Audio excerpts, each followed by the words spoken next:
안녕하세요. 반갑습니다. 홍해걸입니다. 여러분 많이 놀라셨죠? 오늘은 제주가 아니고 오스트리아의 수도 비엔나에서 여러분께 인사 올리고 있습니다. 제가 서 있는 이곳은 그라벤거리라고요. 도심 한가운데 있는 유명한 관광 명소입니다. 오늘은 제 뒤에 서 있는 황금으로 도금된 거대한 석상을 여러분께 소개하려고 합니다. 이름하여 페스트 조일레라고 하고요. 1694년도에 완공된 건축물입니다. 이름에서 짐작하셨겠지만 페스트라고 하는 질병과 관련이 있습니다. 아시다시피 이게 이제 1300년대 중세시대 대유행을 해서 엄청나게 많은 사람들이 숨졌잖아요. 그런데 이게 1600년대 후반에 다시 한번 유행을 합니다. 이곳 빈도 신성 로마 제국의 수도였고요. 많은 인구가 모여 살고 있었는데 엄청나게 큰 규모로 패스트가 도지기 시작한 거죠.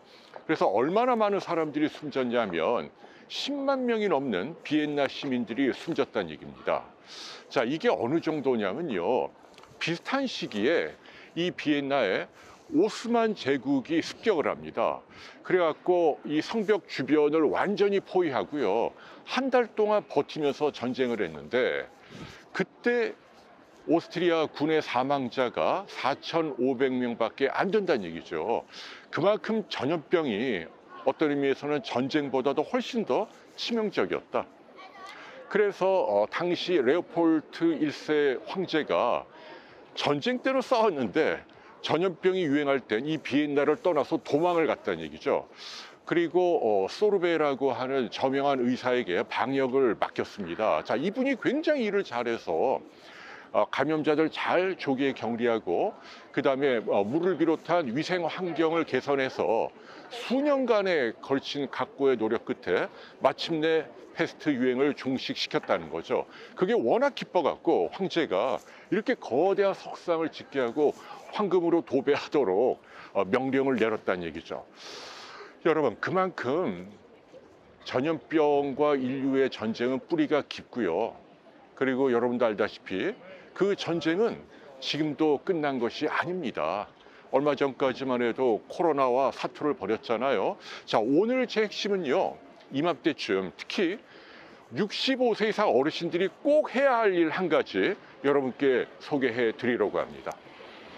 날씨가 쌀쌀한 평일 아침인데도 보시는 것처럼 많은 분들이 오셨죠. 특히 이 야외 카페가 개장을 했고요.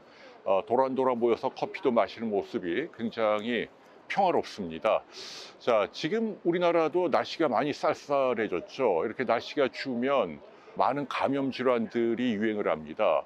그래서요, 독감 예방 접종을 맞는 것은 이제 사람들에게 상식으로 알려져 있어요. 그런데 문제는 코로나 백신은 아직도 잘 모르는 분들이 많습니다. 심지어는 여러 가지 그 음모론, 아무 효과도 없고 다국적 제약회사가 돈을 벌기 위해서 급조로 만든 거다. 몸에 들어오면 뭐 돌연변이 같은 여러 가지 그 후세의 큰 후유증을 앓을 수 있다. 아니면 뭐 현미경으로 봤더니 괴 생명체가 나왔다. 여러 가지 낭설들이 돌고 있습니다. 여러분, 안타깝습니다. 전혀 사실이 아닙니다. 의학적으로 근거가 없습니다. 여러분, 몇 달 전에 노벨 생리의학상 기억하시죠? 그 업적이 바로 코로나 백신의 기반이 되는 mRNA 백신을 만든 2명의 과학자입니다. 노벨상이라고 하는 것은 처음에 연구를 하고 몇십 년 이상 그 과정이 투명하게 검증이 된 경우에만 수상하는 게 관례인데 이번 경우에는 굉장히 빨리 이례적으로 수상을 했다는 얘기죠. 그것은 그만큼 이게 과학적으로 완벽하게 입증이 됐다는 얘기입니다. 여러분들은 이런 과학의 힘을 믿으셔야 합니다. 그래서 코로나 백신이 효과가 없다, 부작용이 있다, 이런 것들에 휘둘리지 마시기를 여러분께 당부드립니다. 저는 코로나가 유행할 때부터 지금까지 초지일관 백신이 필요하다는 말씀을 알려드렸죠. 초기 기대했던 것보다 예방 효과는 다소 떨어지지만 무엇보다도 걸린 사람들이 특히 나이가 많은 어르신들에게 중증화율이라고 그러죠. 굉장히 심하게 도지고 또 이것 때문에 숨질 확률을 줄여주기 때문입니다. 그래서 뭐 영국의 왕이라든지 미국 대통령도 다 맞았잖아요. 수십억 명이 맞았다는 얘기고, 이것은 이번 노벨상을 받은 mRNA 기술이 없었다면 불가능했을지도 모른다라는 말씀을 드립니다. 자, 여러분, 독감 예방 접종만 맞지 마시고 이제는 코로나 백신도 추가로 맞으시기 바랍니다. 지금 맞으셔야 합니다. 지금까지 통계를 보면 65세 이상인 경우 어르신들이죠. 이런 분들은 중증화율이라 그러죠. 그러니까 심하게 앓을 확률이 젊은 사람들에 비해서 21배나 높다. 치명률, 죽게 만드는 확률은 무려 40배나 높다는 얘기입니다. 그러니까 나이 드신 분들은 걸리면 굉장히 여전히 위험하다는 얘기죠. 코로나 아직 종식되지 않았습니다. 지금도 매일 우리나라에서 1000명씩 발생하고 있잖아요. 그래서 세 가지 경우를 짚어드릴게요. 만으로 65세 이상 어르신들, 그 다음에 젊은 분이라 하더라도 여러 가지 질병으로 면역력이 떨어지는 분들, 나머지 한 분은 이제 집단으로 모여있는 요양기관이라든지 입소한 분들, 이 세 가지 그룹에 해당하는 분들은 지금 백신을 꼭 맞으십시오라는 말씀을 강조합니다. 옛날에 백신을 맞았는데 또 맞아야 하느냐, 또 옛날에 한 번 이미 코로나에 걸렸는데 또 맞아야 하느냐, 둘 다 맞아야 합니다. 과거에 걸렸어도 지금은 코로나가 변종이잖아요. 요새 이제 한국에서 유행하는 변종은 XBB 계열의 변이종입니다. 그렇기 때문에 또 걸릴 수 있고, 지금 시판 중인 우리나라의 코로나 백신은 지금 우리나라에서 대부분을 이루고 있는 98.1%니까 뭐 대부분 다 이 XBB 계열의 코로나 바이러스입니다. 여기를 타겟으로 한 백신이거든요. 그렇기 때문에 맞으면 효과가 있다는 얘기입니다. 한 가지 다행한 건 그동안에 또 기술이 많이 발전을 해서 부작용 확률도 많이 줄였다는 얘기죠. 크고 작은 이런저런 부작용이 있긴 했습니다만은 새로 등장한 이 백신은 이런 부작용 발현율도 과거 백신보다 15% 이상 줄였다. 상당히 안전하다. 이런 말씀 여러분께 강조합니다. 역병, 전염병과의 전쟁이 아직 끝나지 않았다는 점, 백신을 반드시 맞아야 한다는 점 여러분께 강조하고요.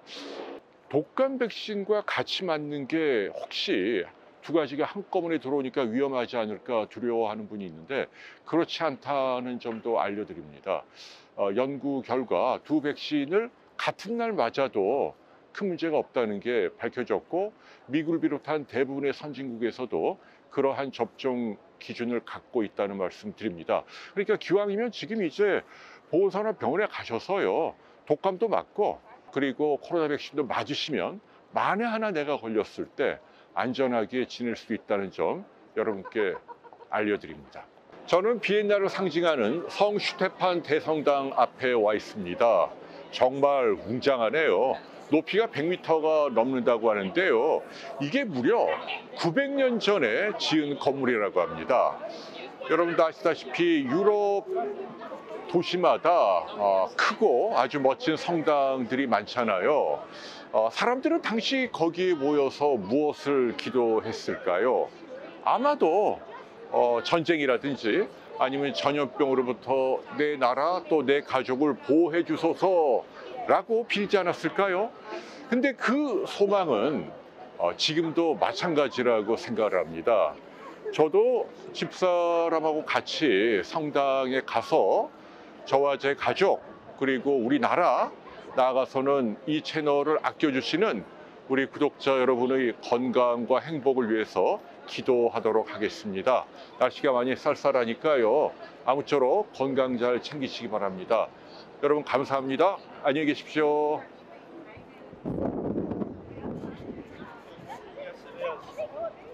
I think it will be.